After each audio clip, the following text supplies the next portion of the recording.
tardes, gracias por estar con nosotros en esta sesión de la Comisión de Normas Transitorias, y nuestro sistema es que ustedes puedan exponer y después damos la palabra a convencionales para que hagan preguntas o bien emitan opiniones. Así que, señor presidente, queda con la palabra. Muy buenas tardes a todas y a todos los integrantes de esta comisión. Agradezco la gentil invitación que se ha cursado a la Corte Suprema para participar en esta audiencia. En lo que nos concierne, y siempre bajo un ánimo de colaboración, estricto respeto por la autonomía que la Convención tiene, como Poder Judicial, hemos recibido sin duda con beneplácito la invitación que se nos formulara por la mesa directiva de esta instancia a fin de entregar nuestras apreciaciones sobre las normas transitorias en discusión atingente al sistema de justicia. El jueves pasado tuvimos la oportunidad de compartir esas observaciones y hacer entrega de un documento que las sustenta. Reunión que estuvo marcada por el espíritu de cooperación que siempre ha sido y será nuestro sello. Hoy nos honra mucho responder a la invitación que nos hiciera esta comisión para intensificar esa colaboración, mediante esta sesión en que generosamente se nos ha dado la oportunidad de exponer nuestros aportes en el análisis del régimen de transición en las áreas temáticas que se vinculan estrechamente con nuestra actividad. Me acompañan la ministra de la Corte Suprema, señora Ángela Vivanco, y el ministro de este tribunal, señor Leopoldo Llanos, quienes expondrán las consideraciones que han nacido del trabajo de la Comisión Constitucional de nuestra institución y que ya están reflejadas en el documento que fue entregado la semana pasada a la mesa directiva de la Convención. También me acompaña en esta oportunidad el director de la Corporación Administrativa del Poder Judicial, señor Ricardo Guzmán, quien dará algunas luces sobre los impactos presupuestarios y de gestión más trascendentes que se producirán con los cambios previstos por la Carta Constitucional en discusión y que razonablemente podrían tenerse en cuenta al momento de diseñar y proponer el régimen de transición respectivo. Junto con ello, desde luego quedamos a disposición para resolver las dudas o inquietudes que pueden tener y generar un diálogo constructivo para el mejor desempeño posible de vuestra comisión. Muchas gracias por su atención y dejo con la palabra entonces a nuestra ministra Ángela Vivanco. Muy buenas tardes, señor presidente, tanto a usted como a los señores miembros de la Comisión de Normas Transitorias, y pido la autorización para efectos de compartir una presentación en pantalla en la que se resumen las observaciones que tenemos, según ya lo ha señalado el señor presidente de la Corte. Adelante, señora ministra, que están hecha la coordinación ya para la presentación. Muchas gracias, señor presidente. Vamos a compartir entonces.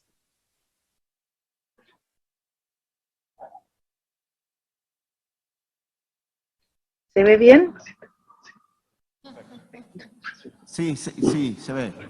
Muchas gracias. Bueno, como lo señalaba el señor presidente de la Corte, este documento resume y sistematiza, ordena aquellos aspectos que aparecen en el informe que se entregó el día 12 de mayo a la señora presidenta de la Convención. El contexto de estas observaciones es tanto la invitación que se nos ha formulado y que agradecemos para exponer en esta comisión, como también la reunión que se sostuvo con la señora presidenta de la Convención y con su vicepresidente en aquella fecha. Por supuesto, como ya se ha señalado, la pretensión que nosotros tenemos es aportar información al debate con el mayor respeto por el trabajo y por la autonomía que le corresponde a esta comisión en esta importante labor. Del punto de vista de las líneas generales de observación, es muy importante que todos tengamos presente que hay una numerosa cantidad de materias que están en el proyecto de nueva Constitución, particularmente en nuestro caso asociado con la función jurisdiccional, que tienen importantes impactos y magnitudes y que en consecuencia requieren examinar cuál es el futuro de esas normas desde el punto de vista de los tiempos e implementación, y justamente en relación con ello poder reflejar esa realidad en las disposiciones transitorias. Al respecto, nosotros hemos tenido la posibilidad de revisar aquellas disposiciones transitorias que se propusieron en particular en la Comisión de Justicia, y en consecuencia sobre ellas es el comentario que nosotros vamos a hacer, y por supuesto estamos disponibles para comentar o poder aportar también en cualquier otra indicación que pueda presentarse en el futuro. Al respecto, las observaciones que nosotros hemos considerado en este documento y que son parte del trabajo desarrollado por la Comisión Constitucional que fue encomendada a tal efecto por el Pleno de la Corte Suprema, se basan en tres aspectos fundamentales. En primer lugar, hay algunas disposiciones transitorias que resultan contradictorias entre sí o que tienen problemas entre ellas de coordinación. Particularmente, con eso se inicia la presentación, las que son atingentes a la duración de los cargos de los jueces y sus periodos de ejercicio. Un segundo comentario es que hay normas transitorias que ordenan al legislador dictar leyes bajo determinados plazos. Tema que obviamente es de la mayor importancia porque son numerosas las instituciones y procedimientos que requieren la dictación de leyes complementarias.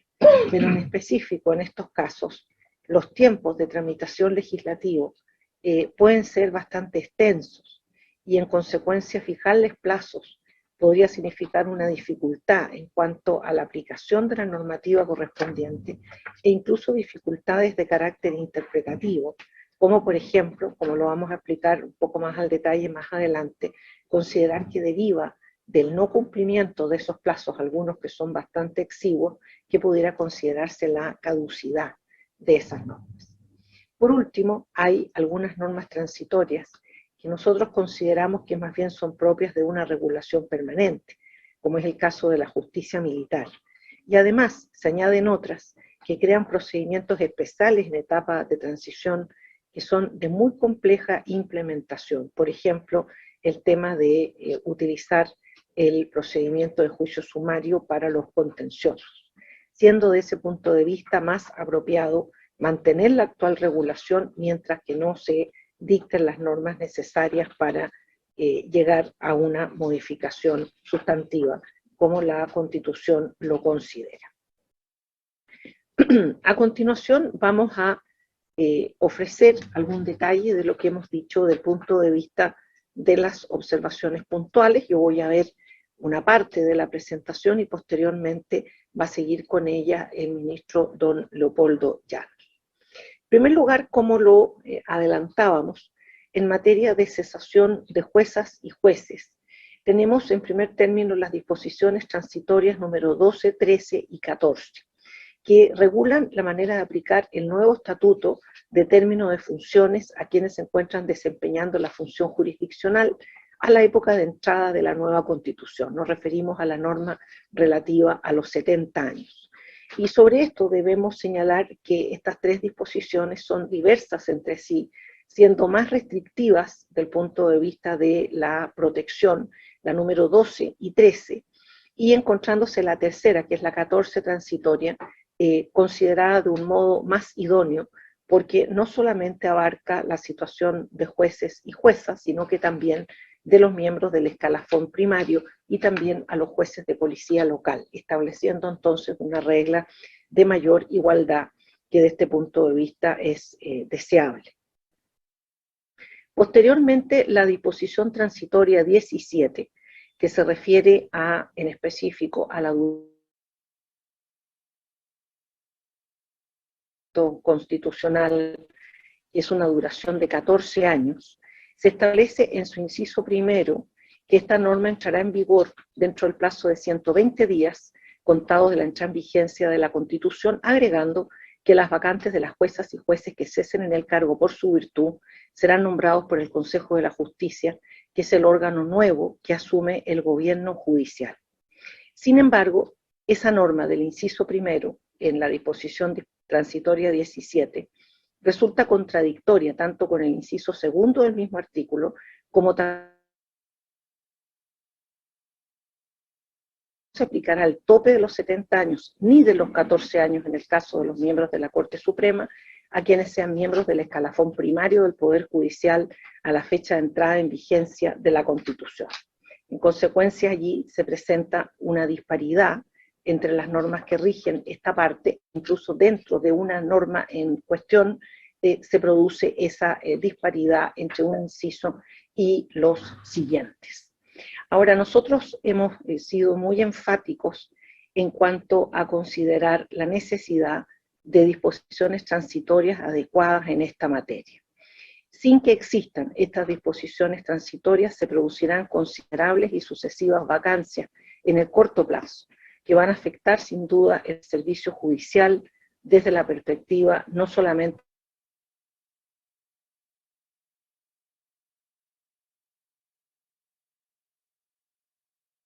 ¿No se escucha?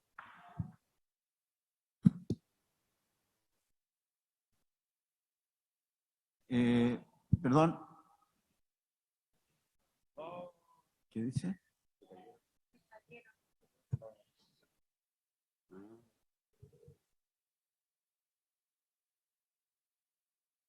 Quedó en un vacío.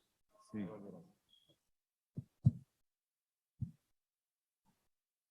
Sí, ¿se escucha? ¿Nos escuchan ustedes? A la ministra no la escuchamos. ¿Quieres cambiar para acá? No, sí, ahora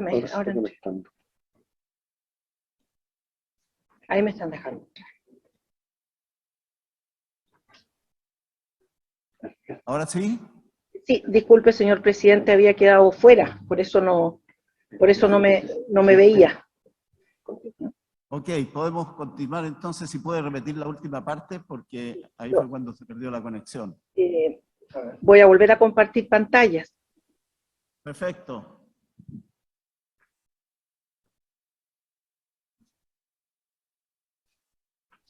¿Se ve bien? Sí, ahí se ve perfecto. Disculpe, por favor.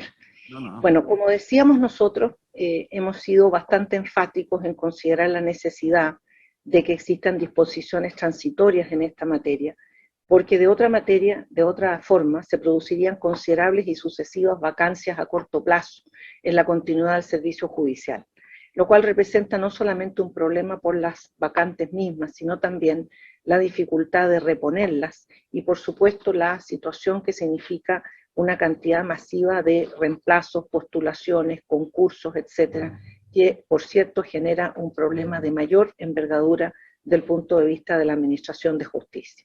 De acuerdo a los cálculos que nosotros hemos hecho, si no existiera normativa transitoria en esta materia, a fines del 2022 dejarían sus puestos un total de 104 cargos del escalafón primario del Poder Judicial, lo cual implica en forma instantánea a 8 ministros de la Corte Suprema, a 27 ministros de Corte de Apelaciones y 54 jueces de primera instancia.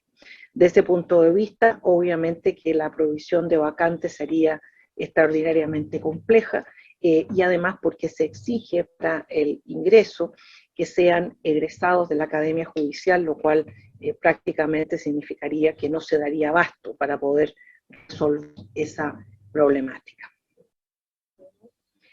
Del punto de vista de la eliminación o reemplazo de órganos y servicios actualmente vigentes, debemos considerar el tema de los arbitrajes forzosos que están en la disposición transitoria primera.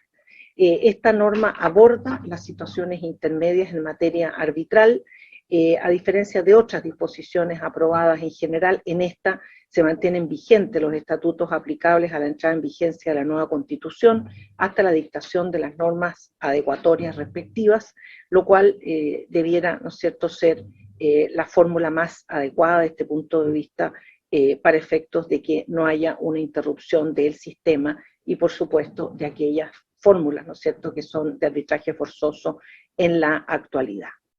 Del punto de vista de los tribunales que son reemplazados por tribunales administrativos, lo cual está en las disposiciones tercera y tercera A transitorias, se aborda en estas disposiciones la fusión de los tribunales que conformarán la jurisdicción administrativa. Entre ellos están los tribunales tributarios y aduaneros, el Juzgado de Cuentas de la Contraloría General de la República, el Tribunal de Contratación Pública y el Tribunal de Propiedad Industrial.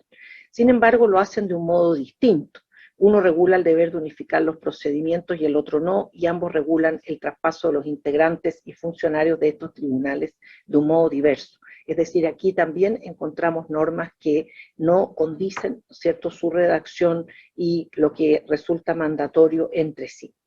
De ese punto de vista, en consecuencia, es necesario armonizar ambos preceptos, estableciéndose que esto tendrá que finalmente redundar en la actividad legislativa, y detectamos también la dificultad que significa el establecimiento de un plazo que, como decimos, en cuanto a las normas generales o observaciones generales, puede ser bastante difícil de cumplir. Es importante tener presente que el tema del contencioso administrativo de los tribunales administrativos es un tema que se viene planteando hace ya 2 constituciones antes que este proyecto constitucional, y que no ha visto la luz, desgraciadamente, lo cual ha significado una gran dispersión de procedimientos y de órganos que tienen facultades administrativas, por lo cual es muy importante dar la suficiente ductibilidad al sistema para efectos de que esta vez sí pueda producirse esta instalación de tribunales administrativos en los tiempos necesarios. De ese punto de vista, ¿no es cierto?, como lo adelantábamos al principio, fijar plazos específicos al legislador puede significar una gran dificultad de que puedan cumplirse los mandatos constitucionales, particularmente cuando son extremadamente exiguos, lo cual a veces hace imposible que se alcance a tramitar una ley en esos tiempos, y además, como lo decíamos al principio, puede significar una problemática interpretativa. No existe una sanción aparejada al no cumplimiento de los plazos por parte del legislador. En consecuencia, dado lo anterior, si esos plazos no se cumplen, no hay un efecto de cara al Parlamento, pero sí podría haber un efecto interpretativo que posteriormente redunde o signifique la consideración de que ha caducado la posibilidad de dictar estas normas, lo que sería muy grave, porque implicaría también el que los preceptos constitucionales respectivos no podrían cumplirse.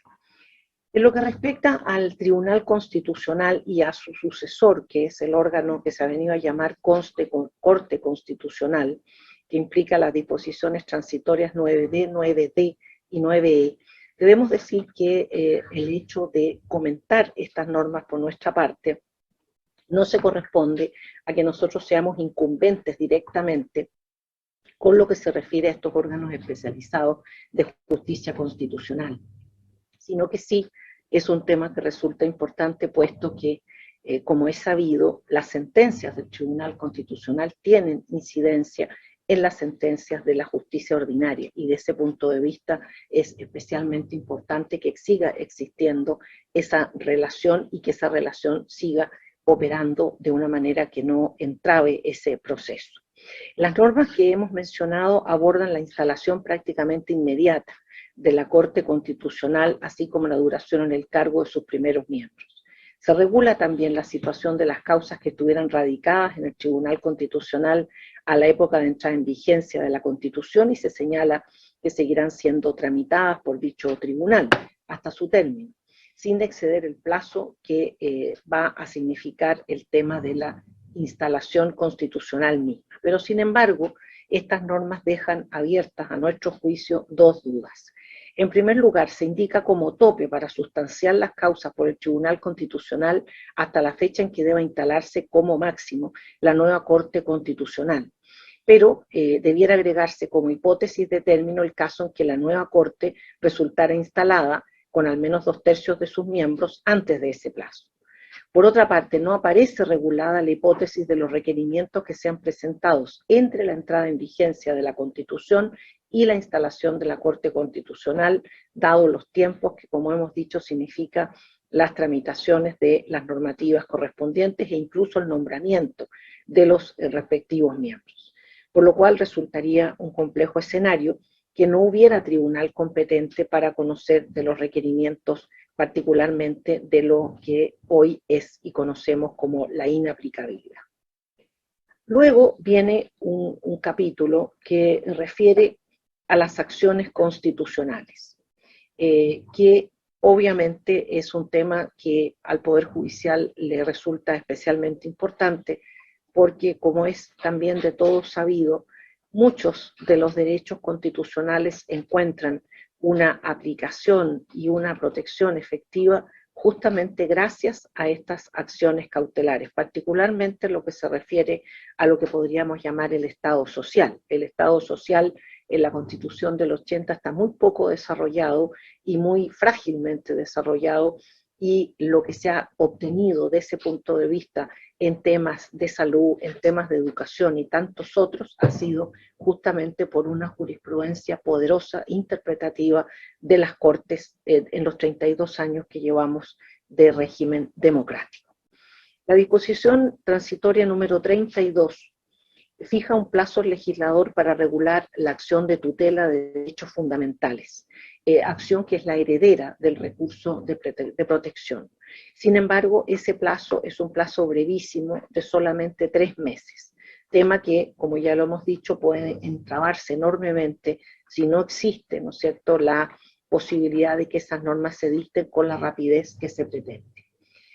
Replica, en similares términos, la disposición transitoria, la tramitación actual del recurso de protección y su conocimiento por las Cortes de Apelaciones, pero al igual que la norma permanente con la que se encuentra conexa, es decir, la que establece en la parte ya permanente de la Constitución la acción de tutela, prescinde del carácter legal o arbitrario de la amenaza, perturbación o privación que genera el acto o omisión denunciada. Es decir, de alguna manera, ¿no? Sin perjuicio de establecer este breve plazo para la regulación y puesta en marcha de lo que va a ser la acción de tutela, sin embargo empieza a aplicarla desde antes, lo que genera un problema, porque sin duda esto significa, las transformaciones que esta acción significa, requieren, ¿no es cierto?, un periodo de ajuste, y además es importante decir que hoy ni para la acción propiamente constitucional de amparo, ni tampoco para la acción de protección existe una regulación legal, sino solamente la regulación a través de autos acordados que están preparados de acuerdo a la redacción del artículo 20, a la actual redacción del recurso de protección y no a lo que va a ser el futuro recurso de tutela de derechos. La norma permanente le entrega el conocimiento de estas acciones al tribunal de instancia que determine la ley. Por lo mismo que a priori es difícil estimar la forma en que se va a producir el traspaso, porque no sabemos si va a ser cualquier tribunal de la instancia, alguno en particular, o esto va a estar asociado, como podríamos pensarlo, con la existencia del contencioso administrativo que tiene que instalarse de acuerdo a las normas que revisamos anteriormente. De este punto de vista podría existir un elevado uso de este recurso al eliminar el concepto de actos o omisiones ilegales o arbitrarios, estableciéndose entonces, ¿no es cierto?, la situación de que puramente obedezca a la amenaza, perturbación o privación, sin que exista una normativa procedimental que se ajuste a ello, ni tampoco una experiencia que determine cuáles son las circunstancias o situaciones en que estas acciones se van a admitir a tramitación. Como referencia, es importante considerar que un total de 168.166 recursos de protección ingresaron a las distintas Cortes de Apelaciones del país durante el año 2021, mientras que en la Corte Suprema ingresaron 81.271 apelaciones de esta acción, ¿no? Entonces es un cúmulo muy importante de recursos, y no solamente desde el punto de vista cuantitativo, sino cualitativo, del punto de vista de la protección de los derechos. Del punto de vista de la acción de amparo que está establecida en la disposición transitoria 33, se fija un plazo al legislador para regular esta acción, que también es muy ínfimo, puesto que también se dan los mismos 3 meses. En los mismos términos que ya se han descrito con anterioridad, se replican los términos de tramitación del recurso de amparo establecidos en el auto acordado, y de ese punto de vista creemos que es importante que se considere que es un plazo muy exiguo, que es muy posible que no pueda en definitiva cumplirse, y además mantener vigente la regulación dada por la actual Constitución y por el auto acordado, que igual que pasa en el caso anterior, está absolutamente vinculado y dependiente del artículo 21 de la Constitución. También aquí se habla de la magistratura que señale la ley. Aquí no se dice el tribunal de la instancia que señale la ley, por lo cual se podría mantener la tramitación en las Cortes de Apelaciones, pero de todos modos, si realmente se pretende que se dicte una ley que regule esta materia, esa ley también va a tener que hacer una determinación sobre cuál es el tribunal que en definitiva va a corresponder a la primera instancia de estos recursos. Como referencia, cabe considerar que un total de 17.594 recursos de amparo ingresaron a las distintas cortes del país durante el año 2021, mientras que en la Corte Suprema ingresaron 7.905 apelaciones de tales recursos durante el mismo año. Es decir, también estamos en una situación de gran carga del punto de vista de la cantidad y, no está de más decirlo, la importancia y relevancia de estos recursos. Luego, del punto de vista de la acción de compensación por privación de libertad indebida, que está en la disposición transitoria 34, se trata de una disposición compleja. Otorga efecto retroactivo a la norma permanente sobre compensación por privación de libertad sin condena. De ese punto de vista, no hay una regulación complementaria de esa acción, pero sin embargo se pretende que se aplique desde ya, lo cual, ¿cierto?, puede resultar del todo inconveniente, siendo mucho más fácil, ¿no es cierto?, y mucho más adecuado a que este tema se pueda resolver legislativamente con la debida detención y reflexión, el mantener la aplicación del 19 número 7 letra I de la actual Constitución, que se refiere a la indemnización por error judicial. También en este caso la disposición 34 transitoria establece un plazo en cuanto a la regulación legal de la compensación por privación de libertad indebida, pese a que prácticamente se aplica en el acto. Y desde ese punto de vista creemos que es conveniente, más bien, ¿no es cierto?, establecer una posibilidad de resolverlo con la necesidad de tiempo que el tema requiere. Y por último, en el tema de las acciones cautelares, también mencionar el procedimiento y acción de indemnización judicial, que es heredero de la indemnización por error judicial que mencionábamos antes, que es la disposición transitoria número 35, en que también se pretende dar un efecto retroactivo a esta nueva conformación de la acción, y se fija un plazo breve al legislador para regular la tema que tiene los inconvenientes que hemos mencionado. Al igual que en el caso anterior, se sugiere mandatar al legislador la dictación de la ley respectiva sin una fijación de plazo y mantener en el intertanto vigente el estatuto actual del error judicial, que, como lo dijimos en la lámina anterior, está establecido en el artículo 19, número 7, letra I. Dicho lo anterior, entonces va a seguir con las siguientes observaciones el ministro Leopoldo Llanos, por lo cual dejo yo de compartir y sigue compartiendo él. Llano entonces va a hacerlo una exposición sobre los temas que nos preocupan. Ministro Llano. Muchas gracias. Buenas tardes. Saludo a los convencionales que están en esta sesión de la Comisión sobre Normas Transitorias. Voy a también continuar con esta exposición compartiendo pantalla, así que si me dan un minutito.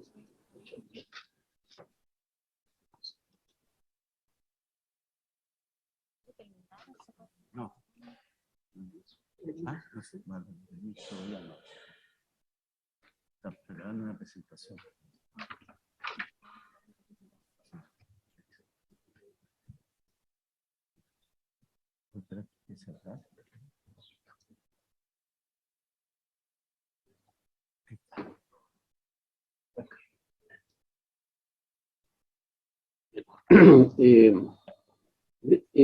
Previamente quisiera hacer un alcance de carácter general. La comisión de la cual formamos parte con la ministra Vivanco, los otros ministros de la Corte Suprema, se constituyó en el año recién pasado, en diciembre, para, como dijo la ministra de Banco, fundamentalmente aportar con insumos y hacer presente a los señores convencionales y señoras convencionales cuál es la posición que tiene la Corte Suprema respecto a algunos de los temas que nos preocupan, y sin ánimo, como ya se ha dicho reiteradamente, de intrometerse en las facultades autónomas que tiene la Convención, sino que fundamentalmente con un afán colaborativo. Por otro lado, es importante destacar también que nuestra comisión, que actúa, como digo, por un mandato del Pleno de la Corte Suprema, ha seguido básicamente y fundamentalmente las propias directrices que la Corte Suprema ha aprobado en distintos acuerdos que han tenido lugar especialmente a partir del año 2014, relacionados con especialmente temas vinculados con la independencia judicial y con la necesidad de crear un órgano de gobierno del Poder Judicial que libere a los jueces y a los tribunales en general de la carga que significa ejercer, aparte de la función jurisdiccional que les es propia, o que nos es propia, ejercer otras funciones que más bien tienen que ver con aquel otro aspecto que mencionaba relativo al gobierno judicial, especialmente lo que significa la gestión y administración de los tribunales, también los procesos de nombramiento y promoción de jueces, y eventualmente evaluaciones de desempeño de los jueces y el ejercicio también de facultades disciplinarias. De tal modo entonces que tanto en un acuerdo que se adoptó en Chillán, en una jornada de reflexión del año 2014, como en una jornada de reflexión que tuvo lugar en diciembre del año 2021, se reiteró ese concepto que estoy señalando, y por lo tanto todos los aportes que hemos hecho están enmarcados de eso que he señalado, pero además teniendo en consideración de que en estas jornadas de reflexión, especialmente en la de diciembre del año 2021, la Corte Suprema acordó que cualquiera fuera el cambio constitucional, tenía que prevalecer el respeto a los derechos fundamentales, la primacía constitucional y darle una superior jerarquía a los tratados internacionales sobre los derechos humanos. Hecha esta pequeña introducción, voy a referir a los temas específicos que nosotros o que a mí me corresponde desarrollar. Respecto de las reglas de gobernanza y procedimiento para ejercer el cargo en la función jurisdiccional, nosotros hemos hecho algún comentario, o nos merece algún comentario, el funcionamiento del Poder Judicial en relación con la coordinación con los sistemas jurídicos indígenas. Sin embargo, esta coordinación, que hay una norma permanente, ¿verdad?, que fue aprobada, que el sistema de justicia,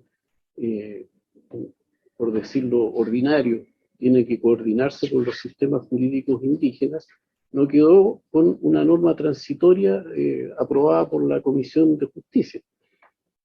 Por lo tanto, podría concluirse que esta norma entraría inmediatamente en vigencia. Por lo tanto, a nosotros nos parece que debiera establecerse normas mínimas que regulen esta fase de transición en materia de la fuente, los procedimientos y los sistemas recursivos en materia de justicia indígena, ya que el único recurso que se contempló en las normas permanentes, con el cual nosotros estamos de acuerdo en lo fundamental, es el que, con el fin de mantener la unidad de jurisdicción, se puede interponer ante la Corte Suprema, ante una sala especializada. Sin embargo, no se contempla, ¿no es cierto?, al no estar reglamentados los procedimientos, cuáles son los recursos que se van a poder ejercer ante otros órganos jurisdiccionales en la etapa de sustanciación o tramitación de los procedimientos que van a ser de competencia de los tribunales indígenas.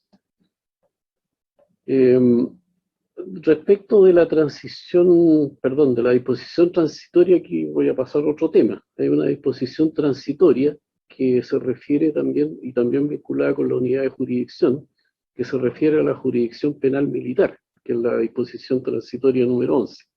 Esta norma señala que los tribunales militares penales podrán ejercer la jurisdicción únicamente en estado de asambleado respecto de cualquier operación que se despliegue fuera del territorio de la República, agregando que su competencia se limitará a delitos propios de la función militar y respecto del personal militar en servicio activo y sin poder juzgar a civiles.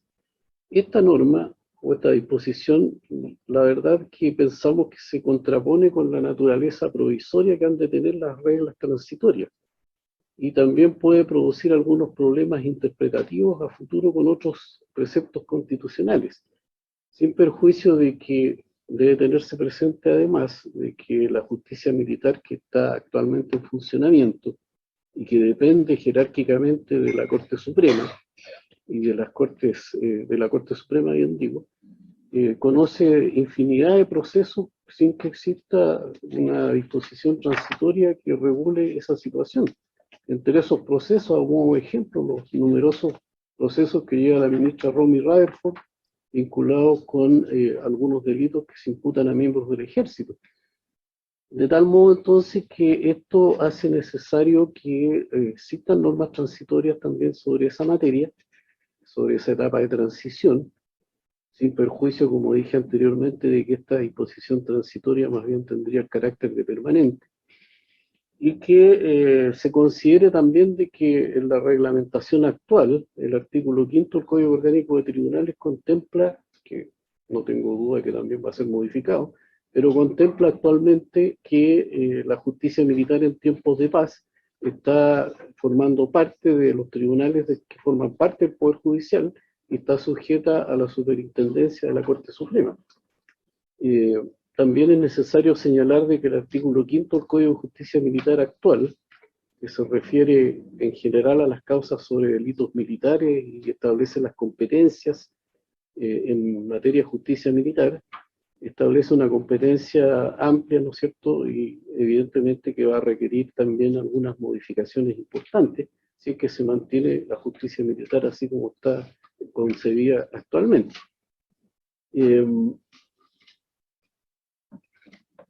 Sobre las reglas siempre de gobernanza y de procedimiento, ejercicio del cargo dentro del sistema de justicia, es importante referirse a la disposición transitoria número 15 y número 16, que son dos disposiciones transitorias y que se refieren a la continuidad nacional del Sistema Nacional de Justicia.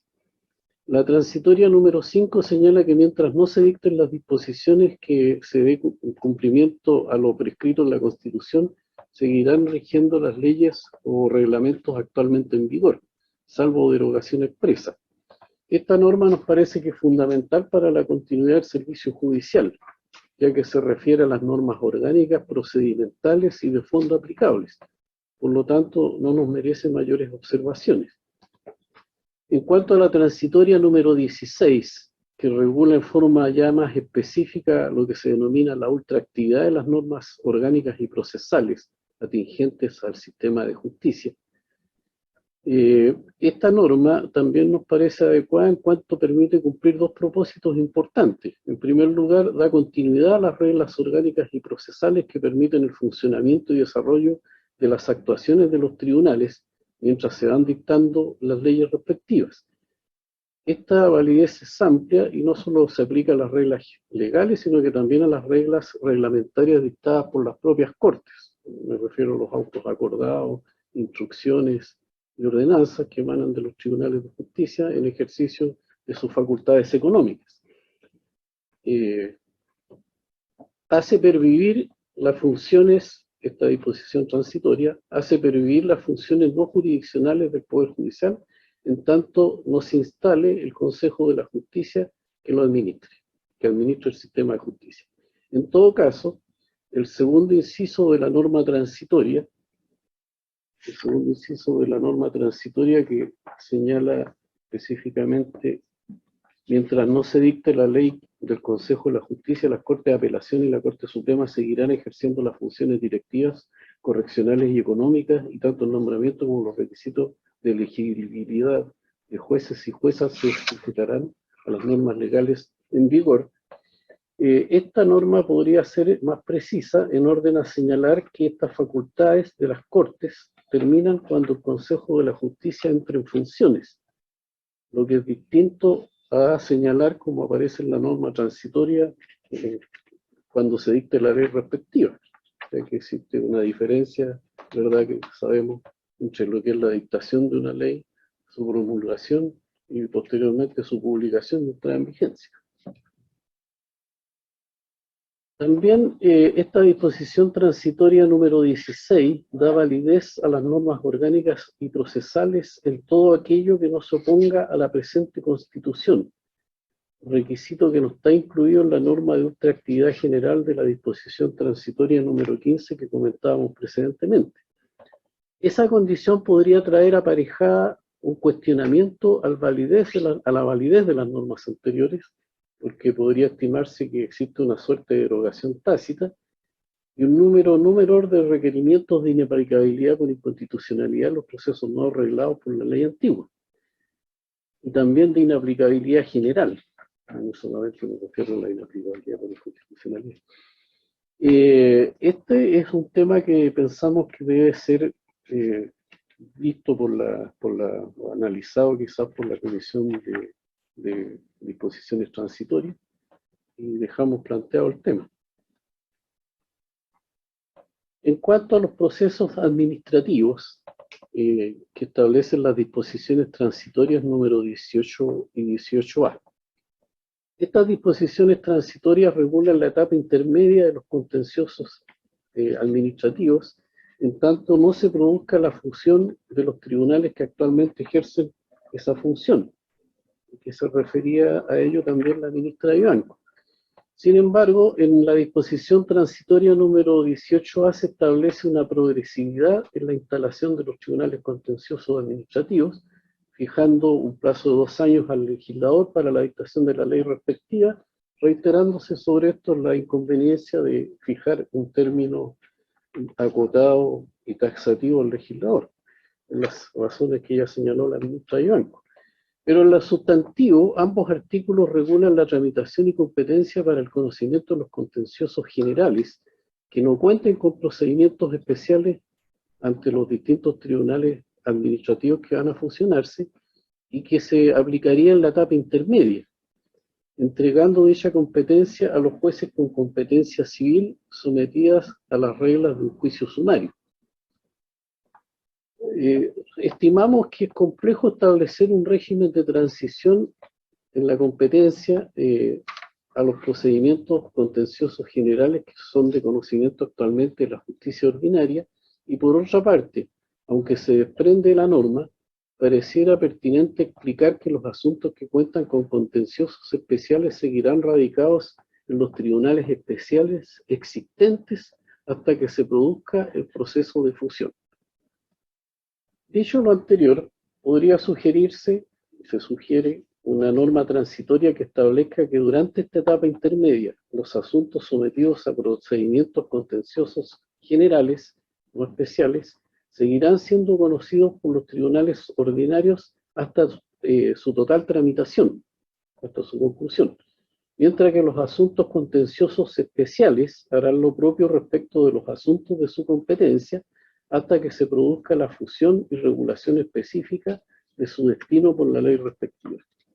Sin perjuicio de lo anterior, hacemos presente que en caso de mantenerse la regulación del contencioso general propuesta por la disposición transitoria 18A, lo deseable sería que para facilitar el acceso a la acción de los administrados, que el tribunal competente para conocer de esta reclamación jurisdiccional del acto administrativo no solo sea el juzgado de letras en lo civil del domicilio de la autoridad reclamada, sino que también pueda ser el del lugar en que producirá sus efectos o produce sus efectos el acto impugnado o la omisión reclamada, y esto a elección del reclamante, a fin de facilitar el acceso a la acción por parte de los administrados. En cuanto a los funcionarios de los órganos y servicios, y específicamente respecto de la responsabilidad de jueces y juezas, a que se refiere la disposición transitoria número 19. Esta disposición transitoria número 19 aborda el tema relativo a la conclusión del actual recurso de queja.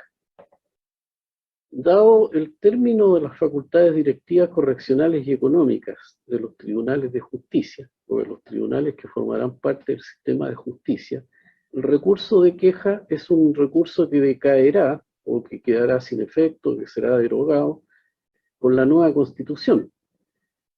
La norma, dejando a salvo la tramitación de los que se hubiesen presentado ante la entrada en vigencia de la Constitución, aprovecha de recordar, por un lado, lo anómalo que es este medio recursivo, en cuanto reviste caracteres, por un lado, de recurso que ataca decisiones jurisdiccionales, pero por otro lado tiene también un carácter disciplinario. Cuestión que ha sido bastante criticada tanto en la doctrina como por los órganos gremiales de los propios magistrados. De tal modo entonces que estimamos que por un lado se salvan estas críticas al quedar esto derogado o quedar en definitiva se produce una decadencia del recurso. Pero por otro lado también la norma que establece que estos recursos deben seguir siendo tramitándose, los que están actualmente en conocimiento de los tribunales, hasta que concluya, ¿no es cierto?, su tramitación completa, nos parece que corresponde a lo que debiera hacerse en esta materia. En cuanto a la disposición transitoria número 20, esta norma indica el deber de dictar todas las leyes necesarias para establecer los nuevos cargos de juezas o jueces que establece la Constitución en un periodo de 3 años. Aquí nuevamente hacemos presente la reserva respecto de fijarle un plazo determinado al legislador, reiterando el inconveniente de esto por las razones que ya hemos señalado recientemente. Respecto del personal del sistema de justicia. La disposición transitoria número 21 señala que el personal de los tribunales del Sistema Nacional de Justicia, a la fecha de entrada en vigencia de la Constitución, en calidad de jurídica de contrata con más de 5 años de renovaciones consecutivas, deberá ser traspasado a personal de planta, conforme a los mecanismos que establezca la ley, norma que deberá dictarse en un plazo de 2 años. Bueno, ya tenemos en primer lugar el tema del plazo, ¿cierto? Pero además estimamos de que esta norma, en un aspecto positivo, es un resguardo para quienes se desempeñan actualmente en los tribunales que conforman el sistema de justicia, lo que es coherente con los otros criterios jurisprudenciales asentados. Pero aquí tenemos que hacer presente que habiéndose en las normas permanentes aprobadas por la Convención establecido de que la Corporación Administrativa del Poder Judicial va a ser un órgano que se va a incorporar al Consejo de la Justicia, y que por lo tanto sus funcionarios también van a quedar regidos por las normas que se aplican a los otros órganos componentes del sistema de justicia, como los propios tribunales. No se hace la debida referencia a esos funcionarios, de tal modo que, como lo va a mantener, lo va a reiterar más tarde el señor director de la corporación cuando ponga, pensamos que aquí hay una cuestión que debiera ser corregida para los efectos de que también este personal, que forma parte de la Corporación Administrativa del Poder Judicial, también sea favorecido por esta disposición transitoria relativa a los funcionarios a contrata que lleven más de 5 años en forma consecutiva y que se pasen a incorporar a la planta. Respecto de la disposición transitoria número 9, que se refiere a la paridad de los órganos autónomos, nuevamente el único comentario que podemos hacer es que se fija un mandato al legislador para dictar las leyes adecuatorias bajo un determinado plazo, reiterando la inconveniencia de fijar plazos perentorios al legislador por los problemas que se puedan suscitar en la sustanciación de la ley. Sin perjuicio de señalar de que respecto al tema de paridad, no podemos menos que señalar de que dentro del Poder Judicial aproximadamente el 60% de las juezas o de los miembros de los tribunales son juezas, mujeres. En la Corte Suprema hasta hace poco teníamos 9, actualmente tenemos 7, pero es probable que nuevamente ese número aumente y poco a poco nos estamos aproximando a esta paridad que se aspira por las normas que han sido aprobadas. Respecto de la disposición transitoria número 36,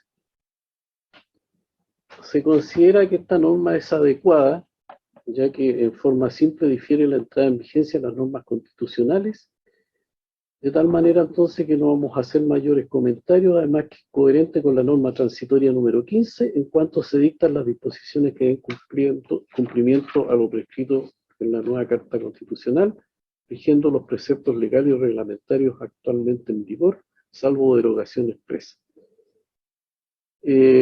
También nos parece adecuada la norma de la disposición transitoria, que en forma simple difiere la entrada en funcionamiento de los nuevos tribunales que crea la Constitución a la época que comiencen a regir las leyes correspondientes, salvo las excepciones que fije el propio texto constitucional. En cuanto a la disposición transitoria número 4, relativa a la justicia vecinal, bueno, sobre esto nos hubiésemos querido extender por más tiempo, pero la verdad es que estamos ya en el límite. Solamente señalar de que aquí hay dos cuestiones o tres cuestiones que son importantes de señalar. Primero, la cuestión del plazo que se fija el legislador, que ya no voy a hacer mayores comentarios sobre eso, pero también hay que señalar de que si lo previsto en las disposiciones transitorias es que los juzgados de la justicia vecinal que se crean, que reemplazarían a los juzgados de policía local, prácticamente con el mismo personal y los mismos jueces, crearía un problema complejo de su absorción, al menos durante un periodo intermedio dentro del Poder Judicial, dado la cantidad de juzgados de policía local y del personal que actualmente depende, como se sabe, de la planta municipal. En este momento, y este es el dato que tenemos hasta ahora, los jueces de policía local más los secretarios son aproximadamente 700 y tantas personas, lo que significa además un impacto remuneracional, presupuestario alto para el Poder Judicial. Hay que tener presente que el promedio del sueldo de un juez de policía local es de los 3 millones de pesos líquidos y de un secretario aproximadamente 2 millones, aunque hay diferencia entre municipalidades. Eso en el aspecto remuneracional solamente. Hay que considerar también todo lo relativo a estructura, infraestructura, medios, etc. Entonces, esta es una cuestión que, aun cuando nos parece adecuado de que se establezca una justicia de carácter vecinal, sin embargo, hacemos esa salvedad y también mencionamos muy al pasar de que es importante señalar de que la justicia vecinal no solamente puede abocarse al conocimiento de ese tipo de conflictos, sino que también de otros más que son actualmente de competencia del juzgado de policía local y que no son propiamente conflictos vecinales, especialmente lo que significa el mayor ingreso a los juzgados de policía local, que son las infracciones a la ley del tránsito, más otras materias como la ley de protección del consumidor, la ley general de urbanismo y construcción, etcétera. Incluso tienen competencia en materia de la ley de alcohol. Entonces, hay una serie de cuestiones ahí que yo creo que van a tener que ser abordadas adecuadamente al discutir las normas transitorias sobre este punto.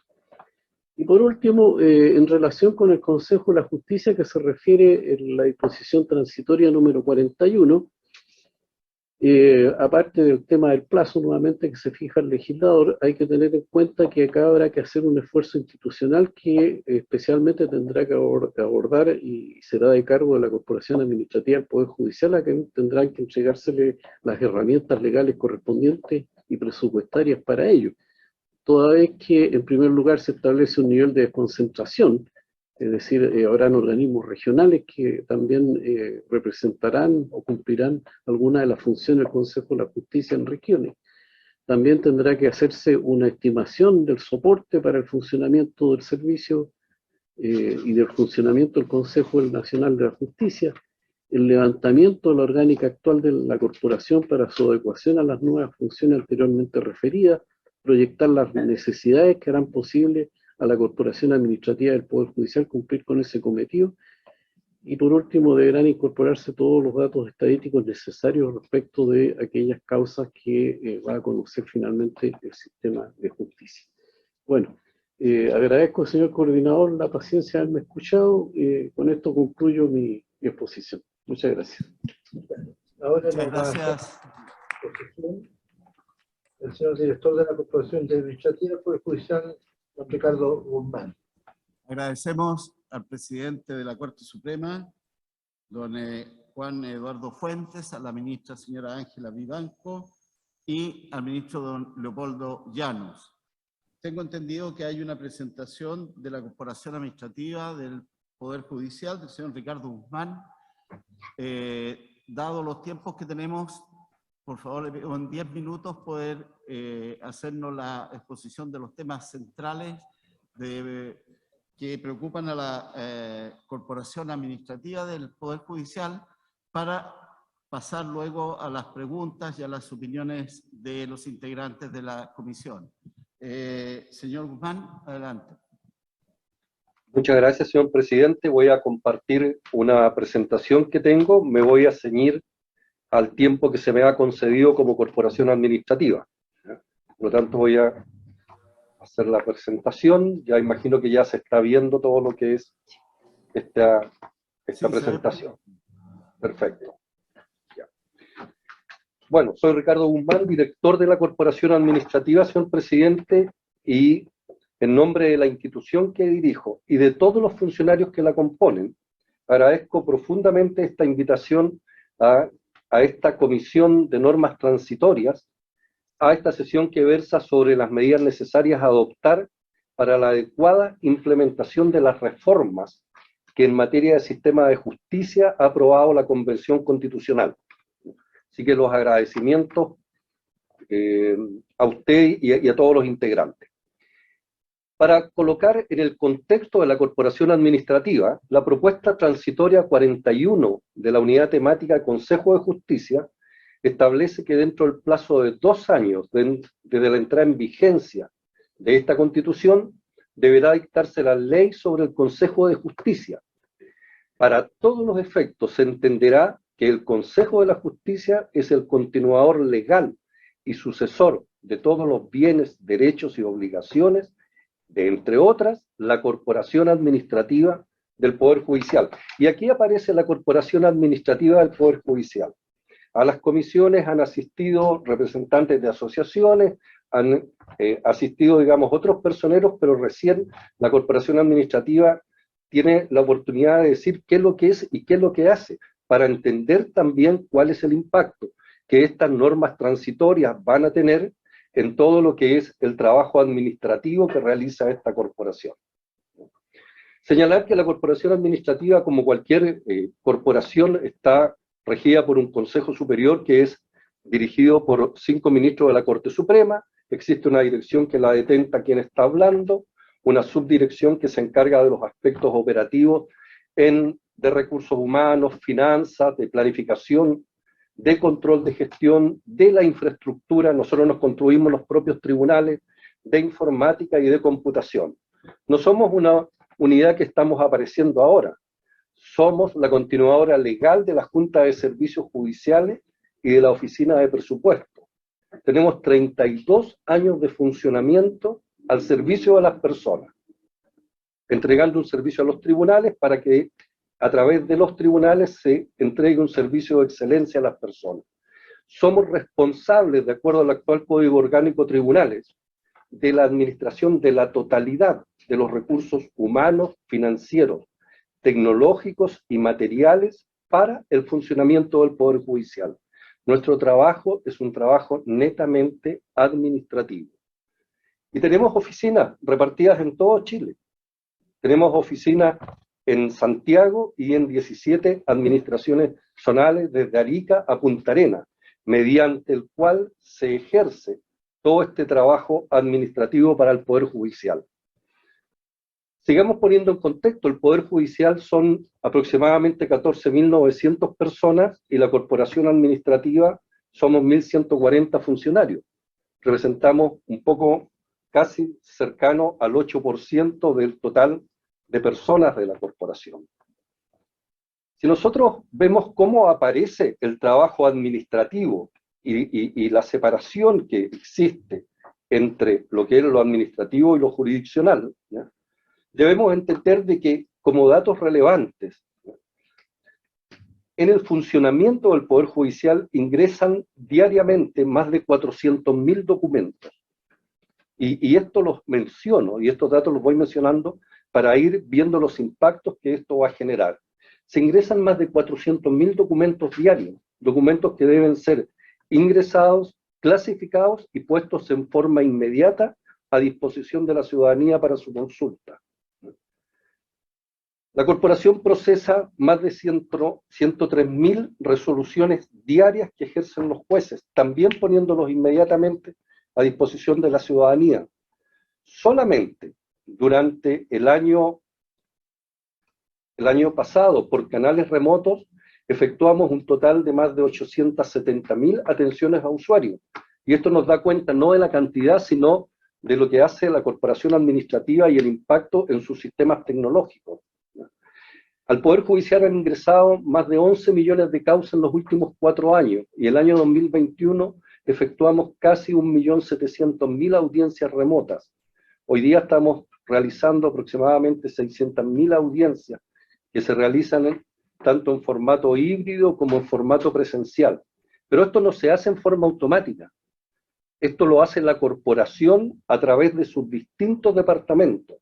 Administramos nosotros, señor presidente, un presupuesto de 587.000 millones. Esto supone aproximadamente, dependiendo del tipo de cambio, entre 750 y 800 millones de dólares. Administramos ¿ya? Un total de 14.900 personas ¿ya? A través de su pago de remuneraciones, a través de los concursos que se realizan. Hay que tomar en cuenta que solamente en el Poder Judicial ¿ya?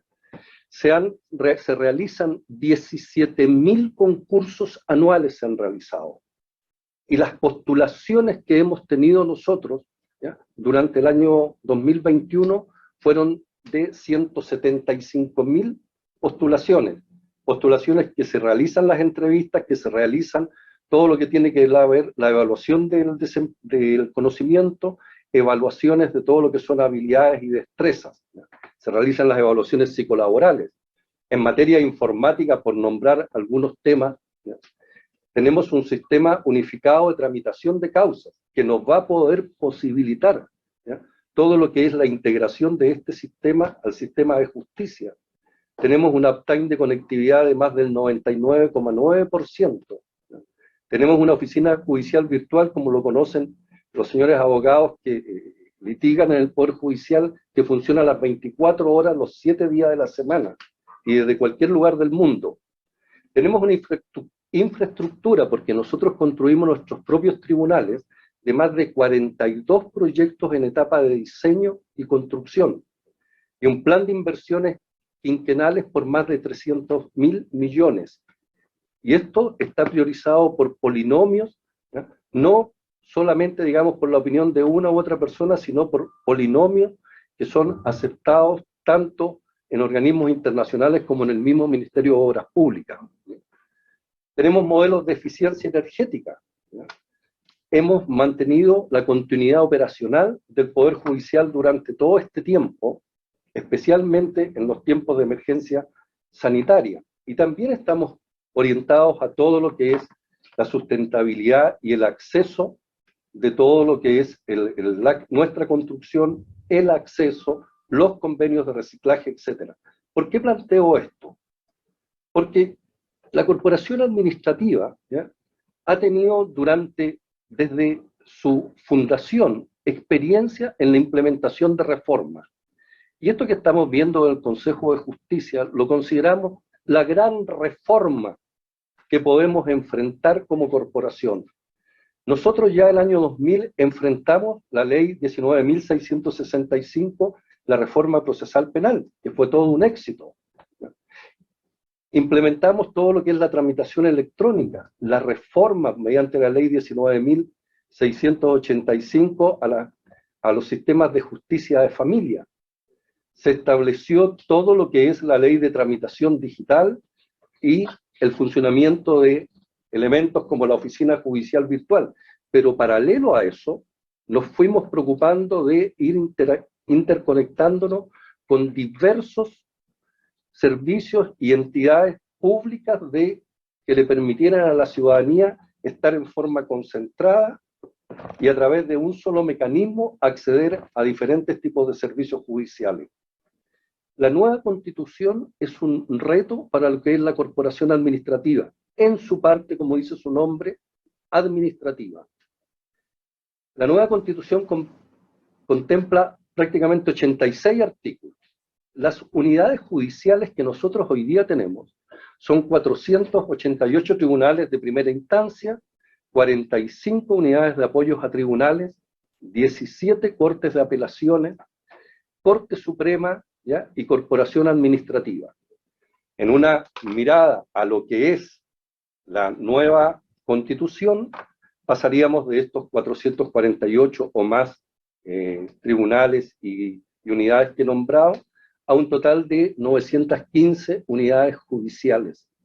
Todas las unidades judiciales actuales, los tribunales vecinales, los tribunales especiales como los ambientales, tributarios y aduaneros, tribunales de contratación pública, y se incorporan nuevos tribunales administrativos y de cumplimiento penal.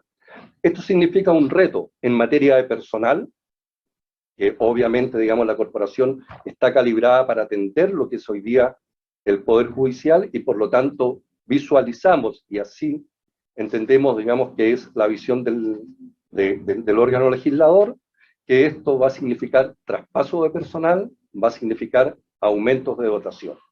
Pero también va a significar sentarse con el Ministerio de Hacienda, con la Dirección de Presupuesto, para ver todo lo que son los presupuestos necesarios, que obviamente estarán constituidos por los que hoy día están en aquellas unidades judiciales que se incorporan a lo que es este gran sistema de justicia, y reitero que tenemos nosotros como corporación experiencia en este tipo de trabajo por las reformas que se han ido realizando.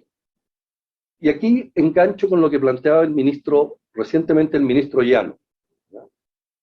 La disposición transitoria número 21 establece que el personal que se desempeña en cualquiera de los tribunales del Sistema Nacional de Justicia a la fecha de entrada en vigencia de esta Constitución,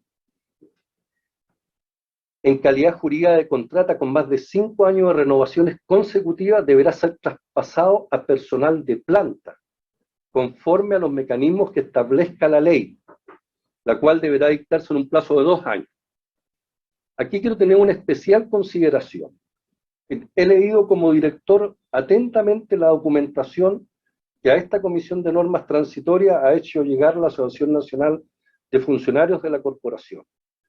Y como director comparto plenamente mi preocupación por la exclusión de los funcionarios del Poder Judicial, de la Corporación Administrativa, de esta disposición transitoria número 21. Como esta reunión tiene por alcance discutir los alcances de estas normas transitorias, ¿ya?, me permito hacer énfasis en la alusión exclusiva del concepto de tribunales, para que ustedes, señoras y señores convencionales, adviertan, discutan y colaboren en la elaboración de una indicación que permita incluir dentro de esta disposición a los funcionarios de la corporación administrativa y a otros funcionarios que prestan servicio a los tribunales y que no están incluidos bajo el concepto de funcionarios directos de tribunales.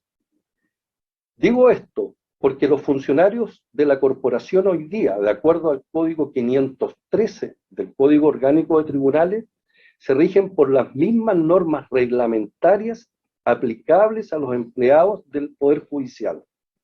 Y desde este punto de vista estatutario, tanto los funcionarios de tribunales como el personal de la corporación comparten un mismo régimen.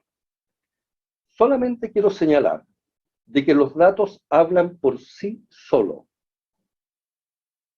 La relación de funcionarios a contrata en la corporación administrativa respecto de los funcionarios de planta de la misma corporación es de 11 funcionarios de planta y 1.116 funcionarios a contrata. Y esto es lo que la corporación ha venido haciendo presente ya en más de una oportunidad. ¿Por qué razón? porque nuestra petición en relación a la norma transitoria aludida en esta comisión, solicitamos que ella actúe, patrocine y dé lugar a esta indicación, y no excluya a los funcionarios indicados, bajo la premisa de que la implementación del nuevo sistema de justicia impondrá y requerirá del apoyo de todos los que hemos trabajado por más de 3 décadas en hacer operativa cada una de las reformas que han permitido modernizar nuestra judicatura, y que en eso la corporación sí ha demostrado tener experiencia.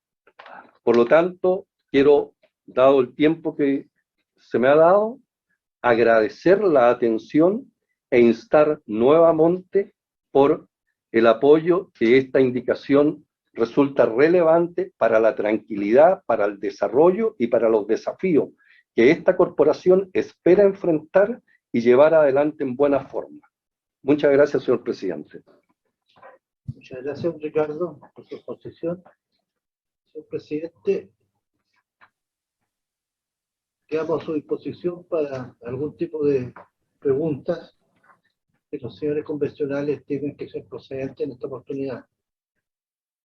Muy bien, entonces ofrecemos la palabra para preguntas, opiniones. Queda abierta la palabra.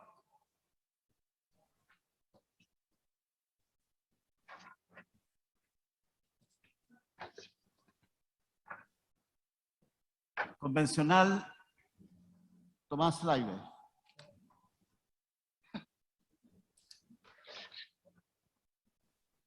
Gracias, coordinador. Muchas gracias por la presentación y también por el tiempo de venir a dar sus comentarios, observaciones a las normas que están en discusión. Yo tengo 2 preguntas en concretas. Uno sobre la jurisdicción indígena. Efectivamente no aprobamos ninguna norma transitoria, pero hubo una que se rechazó, que no sé si pudieron haberla visto y analizado, que básicamente vinculaba esta a la dictación de la ley respectiva, la ley de coordinación que está señalada en la norma permanente, y que entonces no se aplicaría esta jurisdicción indígena hasta la dictación de la ley, o lo que señalaba la norma transitoria, que podrá existir el derecho a optar por cualquiera de los 2 sistemas hasta la dictación de la ley. ¿Cuál es su opinión al respecto? 2, ayer el Contralor deslizó que habían ciertas materias como la regla de paridad que no necesariamente requiere una regulación al respecto para poder implementarse. Entonces, podría ser que en el caso del Sistema Nacional de Justicia, efectivamente esto pueda ser regulado a través de la potestad de dictar instrucciones que tendría el Consejo de la Justicia. Puede ser una alternativa, al menos muchos de nosotros hemos pensado que el Consejo de la Justicia tenga alguna prioridad en su implementación, y esta podría ser una vía. No sé cuál es su opinión al respecto, o derechamente es mejor que esto sea regulado vía ley. Y la última pregunta son sobre los plazos. Efectivamente, si no se cumplen los plazos que se señalan en las normas, se puede producir este problema de la caducidad que ustedes señalan en su informe. ¿Cuál sería la alternativa al respecto? Porque este fue el debate que tuvimos ayer con la Contraloría. Necesitamos establecer ciertos plazos al legislador que permitan entonces tener una constitución en régimen en algún momento, pero evidentemente el sobreregular estos plazos puede ser contraproducente para el objetivo. Entonces, si pudieran profundizar en esa idea. Eso, muchas gracias. Muy bien. Gracias, convencional. Convencional Jaime Baza. Muchas gracias, coordinador. Muchas gracias a los ministros y ministras que nos han acompañado hoy día. Una pregunta, no sé si a la profesora Vivanco o algún otro ministro en particular, a propósito de la acción de tutela de derechos fundamentales. Porque efectivamente hay un cambio ahí, no solamente en la competencia para conocer de esta acción, sino que también en los derechos amparados por esa acción constitucional. Entonces quisiera preguntarles cómo piensan ustedes el régimen de transición desde el recurso de protección que está contemplado en el artículo 20 de la Constitución vigente a la nueva acción de tutela, de derechos fundamentales, tanto en el objeto de lo protegido como en el órgano competente. Muchas gracias. Gracias, convencional Baza. La convencional Vanessa Hoppe. Muchas gracias. Saludar a las y los ministros que están hoy día presentes. Mi pregunta más bien va a la Corporación Administrativa del Poder Judicial, porque, bueno, creo que de su presentación todas y todos quedaron acá muy bien inducidos respecto de cuál es la función que cumple la Corporación Administrativa. Sin embargo, no sé si no lo entendí o no se pronunciaron respecto de cuáles visualizan ustedes, que serían las dificultades hoy con la infraestructura que tienen, con el nivel, digamos, la capacidad que actualmente ejercen para efectivamente realizar las labores de gobierno judicial que de momento han debido realizar, para el traspaso a este nuevo Consejo de la Justicia. Porque de acuerdo a lo escuchado, me parece que se cuenta con bastantes herramientas y que eso no obsta, sino más bien sumaría a este tránsito que habría que hacer hacia este nuevo órgano. Lo segundo es referente a la cláusula que va a regular la condición de las y los funcionarios dentro del Poder Judicial y de todos los órganos de la administración pública y los órganos del Estado. La misma precisión que hicimos en la mañana en relación con la transitoria número 23, que es una transitoria que sabemos que hay que adecuar para ampliar su cobertura y en el fondo no dejar fuera a ninguna funcionario y dar una solución de continuidad, como se ha dicho acá, y que eso también le pueda entregar algún tipo de certezas a quienes hoy se desempeñan en la corporación, por ejemplo. Y finalmente, a los ministros que quieran referirse a esto, o a la ministra Vivanco, referente efectivamente a la justicia, al pluralismo jurídico y a los tribunales, al reconocimiento de la justicia propia de los pueblos originarios. La razón de por qué la comisión en definitiva no profundizó mayormente o no pasó, digamos, no hubo consensos amplios referente a una norma que le diera mayor aplicabilidad a este precepto que se aprueba en términos generales, era porque desde los propios escaños se plantea que previo a regularlo de manera en una ley de coordinación, ¿cierto? Que es lo que se ha hecho en otros países cuando se le reconoce validez al pluralismo jurídico, previo a ello, y de acuerdo a los tratados internacionales que también ha ratificado Chile, es necesario hacer la consulta indígena. Y que por lo tanto, como este es un mecanismo que no se ha implementado antes, es absolutamente necesario tener un diálogo previo a que se puedan dictar estas leyes de coordinación, que finalmente serían las que le darían algún tipo de aplicabilidad a lo que hoy se encuentra consagrado en términos de un principio del ejercicio de la jurisdicción más que otra cosa.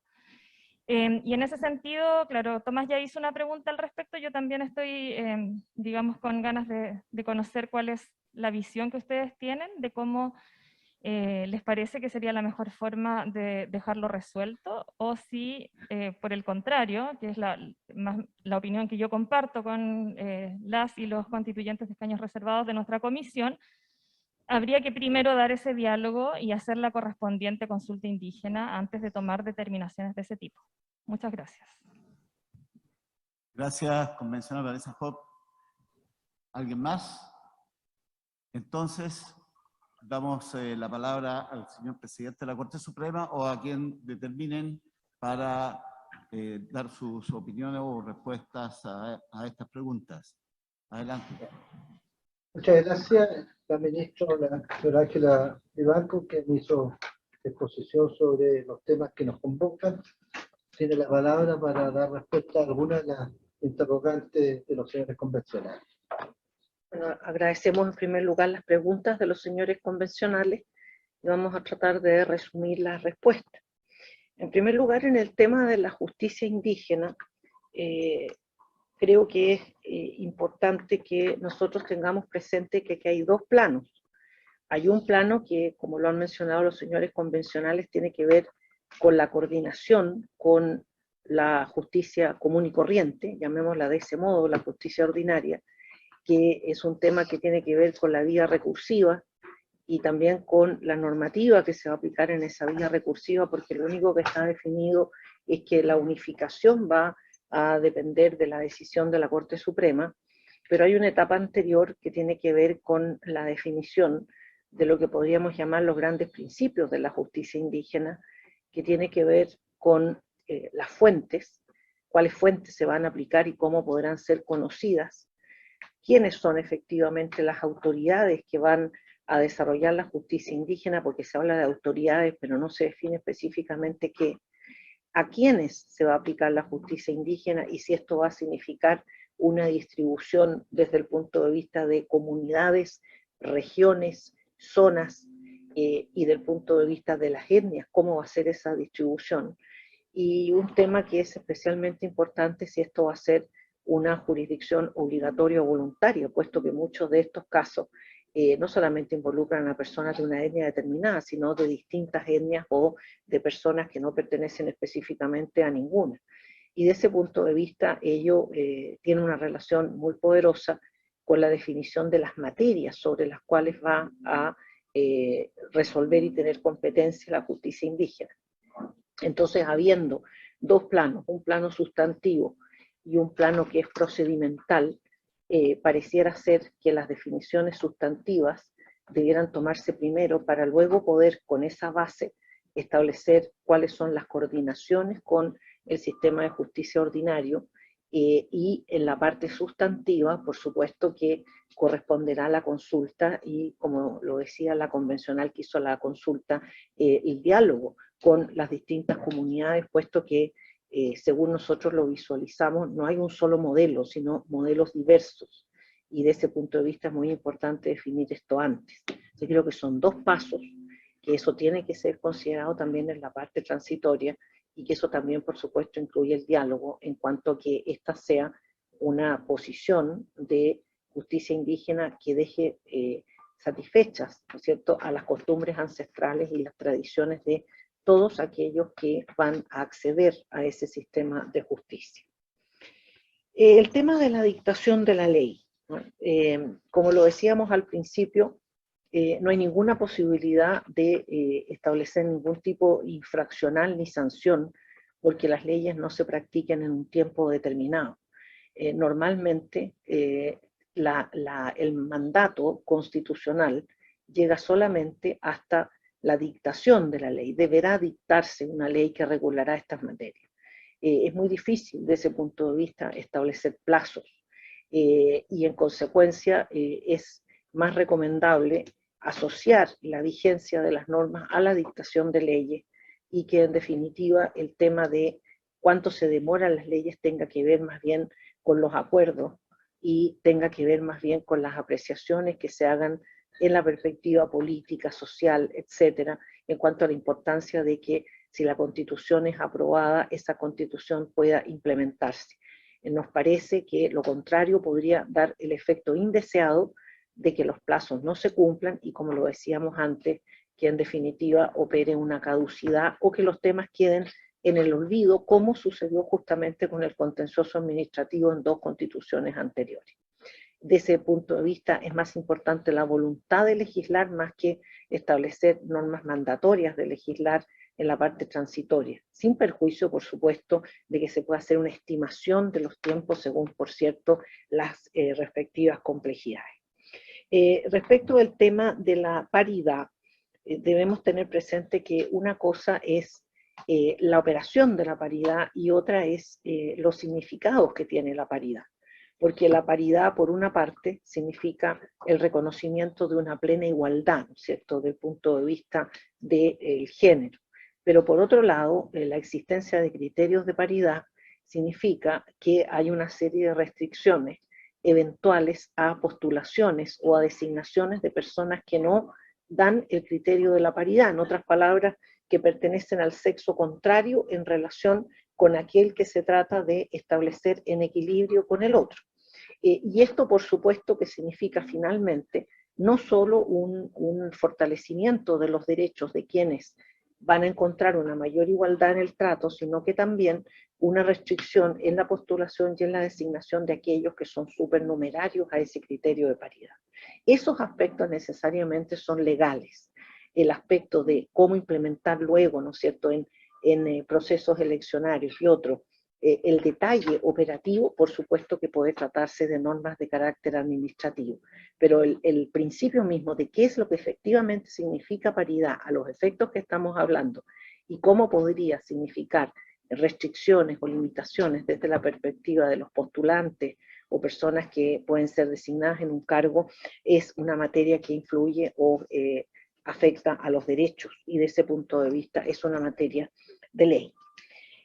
Por último, en lo que se refiere a los derechos fundamentales, en cuanto a derechos amparados, efectivamente la redacción del artículo 20 es una redacción limitativa, porque solamente son algunos derechos los que se han considerado ahí. Para partir, no contempla los derechos contenidos en tratados internacionales y tampoco contempla otros derechos que están sí consagrados en la Constitución, pero que no tienen una protección directa por la acción del artículo 20. Debemos hacer mención que esos derechos, sin embargo, han encontrado protección efectivamente gracias a la amplitud que se ha hecho por la vía jurisprudencial interpretativa en esta materia, y de ese punto de vista nosotros queremos destacar la voluntad que ha tenido tanto las Cortes de Apelaciones como la Corte Suprema en procurar, ¿no es cierto?, que haya estándares aceptables de lo que podríamos llamar un Estado social en esta materia, aunque no exista un piso constitucional explícito. Y esto así ha resultado, por lo cual la mantención, entre tanto, de la herramienta del artículo 20 es una herramienta que sí puede, ¿no es cierto?, ampliarse a otras garantías sin necesidad de establecer un régimen transitorio, entre tanto se extienda todo lo que es la normativización de la acción de tutela. Podría, para mayor seguridad, ¿no es cierto?, y por supuesto para mayor protección ciudadana, decir que se mantiene la acción contenida en el artículo 20 y los autoacordados respectivos, pero en relación con el catálogo completo de los derechos contenidos en la nueva Constitución y aquellos que estén consagrados en tratados internacionales ratificados por Chile y vigentes. Eso es lo que yo podría, señor presidente, comentar sobre las consultas que se nos han hecho. Sí, un pequeño alcance. Respecto al tema de la paridad, hay una cuestión que es importante indicar, de que respecto a la paridad no existe tampoco una precisión respecto de si, en el caso de los sistemas de justicia, al menos de los tribunales, esta paridad se va a determinar por estamentos, por tribunales, de tal modo entonces que sería conveniente establecer una precisión quizás en una discusión transitoria. Muchas gracias, Ángel. Gracias al apoyo. Señor presidente. Gracias. Señor director, la convencional Vanessa Jope quiere hacer una consulta breve. Sí, quedó pendiente una respuesta del director de la corporación. Perfecto, el director de la corporación y después la convencional Jope. Perfecto, muchas gracias, señor presidente. Y con respecto a la consulta realizada por la convencional Vanessa Hot, primero le agradezco las palabras de que haya quedado claro qué es lo que hace la corporación, ¿ya? Que es fundamental lo que hace la corporación para lo que es el funcionamiento del actual Poder Judicial, y creemos que mañana es fundamental para lo que es el funcionamiento del Consejo de la Justicia. Yo señalaba que nosotros manejamos hoy día un total de 587.000 millones, ¿ya?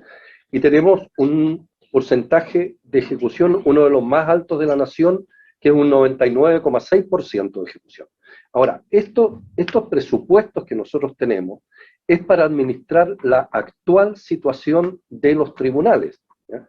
No contempla, evidentemente, la incorporación de nuevos tribunales, que en primeros cálculos, viendo la incorporación de los tribunales vecinales al Consejo de la Justicia, los tribunales especiales, ambientales, tributarios y aduaneros, contratación pública y otros, más nuevos tribunales administrativos y de cumplimiento penal, ¿ya? Nosotros estimamos aproximadamente que el Consejo de la Justicia va a tener un total de 915 tribunales comparado con los 448 más Corte de Apelaciones y Suprema. Por lo tanto, el presupuesto habrá que solicitar los presupuestos necesarios a lo que es la dirección de presupuesto, ya sea traspaso de los organismos que hoy día tienen esos presupuestos, como pueden ser los juzgados de policía local, etcétera, para implementar estas medidas en la parte presupuestaria. En la parte de recursos humanos, hoy día la corporación, yo señalaba, somos el 8% de lo que es el Poder Judicial. Cuando se incorpore todos estos otros tribunales al sistema de justicia, estimamos que el sistema de justicia va a tener aproximadamente unas 15.000 a 15.500 personas.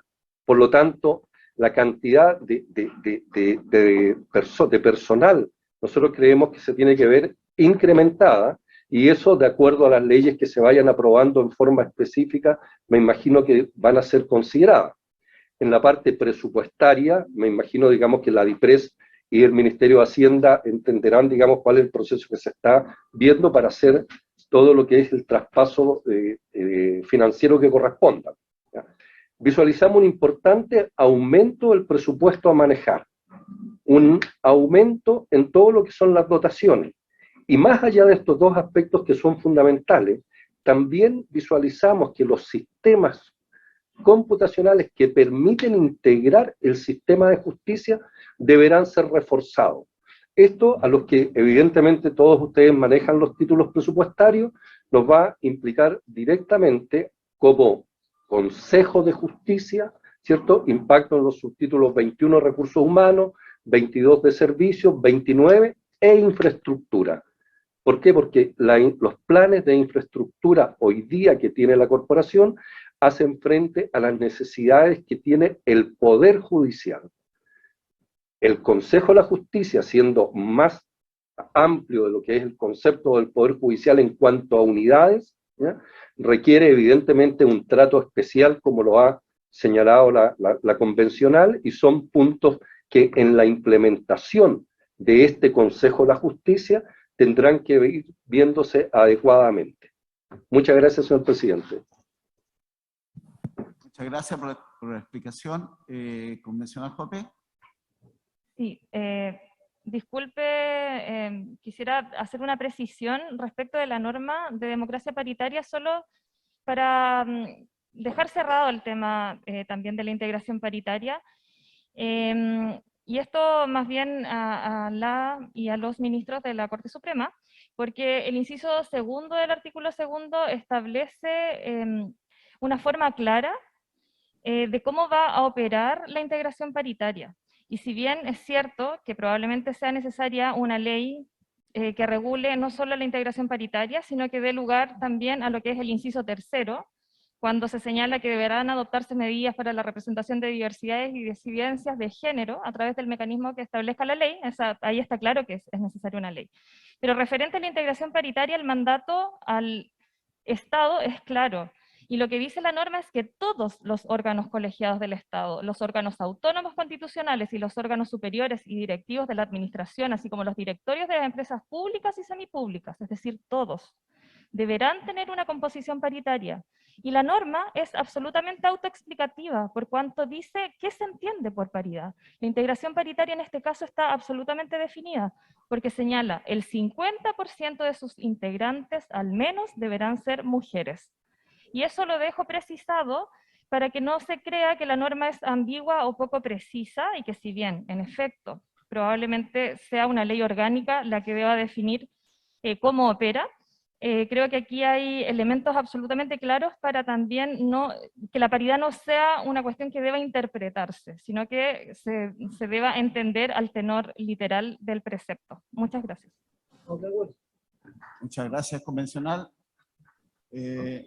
¿Alguien más? Bueno, agradecemos al señor presidente de la Corte Suprema, don Juan Eduardo Fuentes, a la ministra Ángela Vivanco, al ministro Leopoldo Llanos y al director de la Corporación Administrativa Poder Judicial, don Ricardo Guzmán, sus exposiciones y la respuesta y conversación que hemos tenido posteriormente a ella. Con eso, nosotros damos por finalizada esta actividad y nos quedamos aquí 2 minutos para dar los siguientes pasos, ¿ya?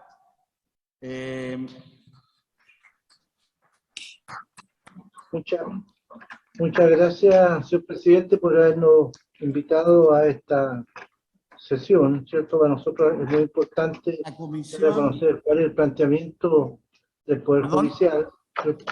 Agradezco, señor presidente, la invitación que nos cursara para entrar a conocer de algunas materias que a nosotros nos preocupan y que durante algunas jornadas hemos estado conversando en la Corte Suprema, y le agradezco mucho la atención que ustedes nos han dispensado a mis colegas en sus exposiciones. Así que a su disposición y muchas gracias. muchas gracias a ustedes. Muchas gracias. Gracias. Muchas gracias. Hasta luego. Hasta luego. Bien. Algunas noticias de funcionamiento. La comisión se reúne el jueves de la próxima semana, después que se hayan presentado las indicaciones y tengamos el texto comparado, ¿ya? No sabemos si es jueves en la tarde, y bueno, a más tardar el viernes tendríamos que empezar ya a despachar todas las indicaciones. Eso por una parte. Estamos en la biblioteca regional, tenemos una visita guiada y tenemos después el café ahí en el patio que nos espera. Es importante conocer la realidad de esta biblioteca, en qué proyectos se inserta. Creo que es muy importante conocer, aquí no es solamente este espacio, hay a través de Chile una política que es bueno que conozcamos, ¿no? De las bibliotecas regionales, que está recién empezando, y ha empezado por esta, entre otras por esta región. Así que yo los invito a que hagamos esa visita, dura 20-25 minutos y nos vamos a tomar el café. Las personas guías han venido especialmente a esta hora para hacer esta actividad. Queremos terminar agradeciendo a Cristian Ortiz, nuestro secretario, a Daniela Barzúa, a Ailín Velázquez, que están aquí en el equipo también de secretaría, a don Carlos Huckstad, que logró solucionar el problema del primer día. ¿Qué quieres decir?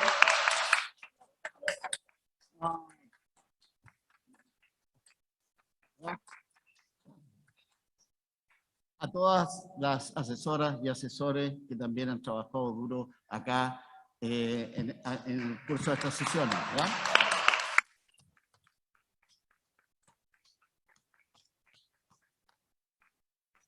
Bien. Loreto, ¿qué quieres decir? Adelante. La pregunta.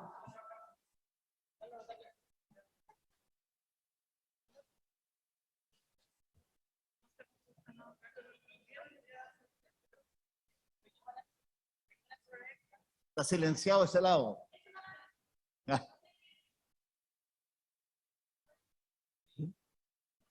Sí. Sí, la pregunta es, el jueves tendríamos sesión, ¿no es cierto? Y el día martes termina el plazo para entregar las indicaciones, ¿sí? Y entonces nosotros tendríamos que, en algún momento de entre el miércoles, tener el sistematizado, me imagino, comparado para votar, ¿sí? Es como para que todos nos lleváramos como la información precisa. ¿Es posible que el jueves se corra el viernes o es seguro el jueves? Porque hay varios que se mueven, que viajan, el pasaje, entonces, no sé, solamente para precisar. Ya. Sí, pues jueves o viernes. Sí, sí, porque en el fondo, Eduardo, sí. La próxima sesión es para votar. Es para votar y todas las indicaciones. Nosotros, votación y deliberación, acuérdense. Ahora, sí. Nosotros esperamos que el miércoles esté el comparado. Por eso yo hice una cierta flexibilización, si puede ser el jueves de la tarde, la sesión, si es que lo tenemos muy encima el miércoles de la noche. Sí, solamente para, sabemos que tenemos los plazos súper mega pequeños, ¿no es cierto? Pero dada la importancia de la votación, la importancia de revisar consensudamente ese comparado, y que los secretarios tampoco es que tengan que terminarlo a las 12 de la noche, Si es que se termina el miércoles muy tarde, tal vez el viernes podríamos votar. Es muy terrible, el cronograma se dispara, se desconfigura. A lo mejor es como para que lo evalúen. Si es que el jueves es muy encima, tal vez evaluar votar el viernes y darnos al menos un día para poder revisar y votar, porque no tenemos tiempo de errores en estas votaciones y que se nos caiga algo importante. Entonces se los dejo como una inquietud, por lo menos de mi parte, a ustedes como coordinación. Ojalá que la podamos evaluar y que si tenemos un día más, no lo encuentro malo. Eso. Mira, vamos a analizarlo con Secretaría. En principio está para el jueves, ¿ya? Pero vamos a analizar con Secretaría y les avisamos lo más pronto posible. ¿De acuerdo? ¿Puedo decir algo? Sí. Sí. Bueno, como lo comentamos la semana pasada, las fechas están propuestas en función de los plazos límites, ¿no? Necesitamos terminar de votar a más tardar el día sábado 28 para que el domingo se elabore el informe y el lunes pueda ser despachado para cumplir con la fecha del pleno que lo pone la mesa. Y va a depender de la magnitud de indicaciones que se reciban, cuántos días vamos a estar votando. Si son pocas las indicaciones, perfectamente lo podemos sacar en 2 días. Y como el plazo límite para despachar todas las votaciones es el sábado, podríamos pensar en viernes, sábado. Pero si son muchísimas, vamos a tener que partir sí o sí el viernes. ¿Ya? Pero en principio nos citamos el jueves a las 9:30 de la mañana y el sábado es nuestro día límite, que tenemos que estar hasta total despacho. Si terminamos antes, fantástico.